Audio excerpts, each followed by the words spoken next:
Kata Nabi, kalau salatnya ingin sempurna dimulai dari wudu. Yang pokok dalam wudu itu ada 4. Sisanya sunnah. Awas, kalau yang 4 ini tidak sempurna maka batal wudunya. 1. Faghsilu wujuhakum, basuh wajahnya. Kalau disebutkan wajah dalam bab wudu, itu tidak ada yang lain kecuali bagian tampak muka. Gitu ya. Kalau yang punya jenggot, itu termasuk janggutnya di selai-selai. Sifat wudu cuma ada 3. 1, pakai keran. 2, pakai gayung. 3, air yang mengalir. Ya, seperti di sungai ada air mengalir itu nggak ada masalah. Tapi kalau menggunakan gayung atau semisalnya, Nabi itu diriwayatkan dalam hadis itu sangat menghemat air. Bahkan pernah beliau kemudian berwudu, kalau kita kemudian hitung itu hanya sejumlah Pak, seaqua gelas Pak, cukup. Atau yang kedua menggunakan keran ya. Kalau sekarang kita ada keran, contoh ini kerannya. Ya. Kerannya agak tinggi sedikit. Dan kita sesuaikan. Ambil airnya. Misal contoh, ghasala. Ghasala itu bukan ditumpahkan, ambil air, tumpahkan di tempat yang akan dibasuh gini. Yang telunjuk itu kemudian menghapus atau menghilangkan kotoran di sela-sela mata, contoh. Yang jempol menghilangkan kotoran di sela-sela telinga bagian belakang di sini. Ya. Kalau misalnya saya mulai ambil airnya, kemudian saya tumpahkan di sini. Yang telunjuk membersihkan di jari-jari di sini, di sela-sela mata. Yang jempol kemudian membersihkan di sela-sela di bawah telinga sini. Kemudian di selesai. 1. Tahan sebentar ya, ini praktek dulu sebentar. 2. Wa aidiakum ilal marafiq, ini yang sering keliru. Dan tangan sampai siku.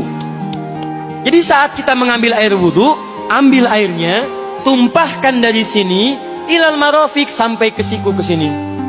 Balikan lagi ke depan. Jadi bukan kerannya dibeginikan, sikunya dibeginikan, takut, bukan. Jadi bukan siku diteruskan ke bawah. Yang tepat itu ambil airnya, kemudian basuh dari sini sampai dengan ke sikunya. Hati-hati, ini ada maknanya.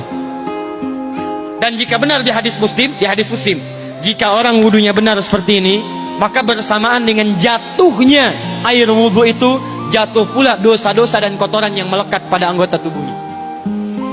Tidak cukup dengan amin, nanti kita lihat dulu. Tangan selesai pindah kemana? Bukan ke rambut, tapi kepala. Jadi dalam bab wudu yang diusap bukan rambutnya, kepalanya. Itulah keadilan Allah. Kalau yang diusap kepalanya, semua manusia yang hidup pasti punya kepala.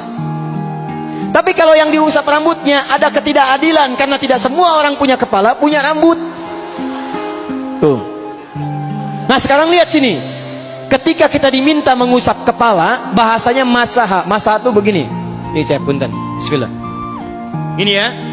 Ambil airnya, tumpahkan, baru kemudian diusapkan ke kepalanya. Paham ya? Kalau yang ghasala, ambil, tumpahkan di tempat yang akan dibasuh. Tapi kalau masaha, hati-hati. Ambil airnya, tumpahkan, baru diusap. Jadi bukan diambil air, tumpahkan di kepala begini. Yang dibasuh kepalanya bukan rambutnya. Jadi kalau ada laki-laki sudah dandan, sisiran, rapi, tiba-tiba keran dibuka, yang diusap cuma rambutnya, ulak. Itu batal wudunya. Tidak sah. Harus diulang. Terakhir kaki dibasuh sampai dengan bagian mata kakinya, dan ini tidak perlu saya terangkan karena mudah bagi kita untuk mempraktekannya. Tapi yang ingin saya jelaskan satu ini saja. Perhatikan baik-baik. Yang 4 ini wajib wudu. Tambahannya sunnah. Niat dimasukkan dalam wajibnya. Lihat sini. Kumur-kumur sunnah. Telinga sunnah. Istinsyak sunnah. Yang 4 ini wajib. Tapi terlepas dari wajib dan sunnahnya, perhatikan baik-baik. Kenapa ini disebut dengan wudu? Dan hebatnya Al-Quran mengistilahkannya dengan taharah. Taharah. Apa itu taharah? Apa itu suci? Taharah. Apa itu taharah? Suci. Apa itu suci? Taharah.